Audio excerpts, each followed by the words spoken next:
All right, today's the day. I had to hurry up and do this real quick. Kind of forgot a little bit, sort of. Had a lot of busy things going on. But happy International Bee Day. Here we are. It's our day to shine. Not only is it our day to shine, but I think it's really, when you say International Bee Day or Bee Day, it's for farmers. It's for everybody in the agricultural type of industry. It's their day to shine. It's a good time. We're living some crazy times right now. And as far as, even looking at bees and where your honey comes from, it's a good time to reflect back and really look on where your produce comes from, where your vegetables are produced, where your meat's coming from, the farms, the butchers, stuff like that.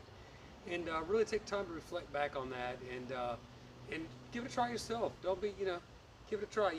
People used to tell me all the time, I can't believe you're doing bees, don't do bees, it's a crazy idea, or you should do it, it's going to be the greatest thing ever. Follow your heart and do it. And the people that have supported me over the years and have followed me with this crazy dream I've had, I just want to thank y'all so much. It's been a pleasure, it's been really fun, and a lot more years to come, and the business is growing just leaps and bounds. I can't even tell you how much. It's beyond anything I would ever thought. So again, thank y'all. Happy International Bee Day. God bless y'all from Casa del Sol. Honey, I'm home. Stay tuned, there's a lot more to come. Love y'all.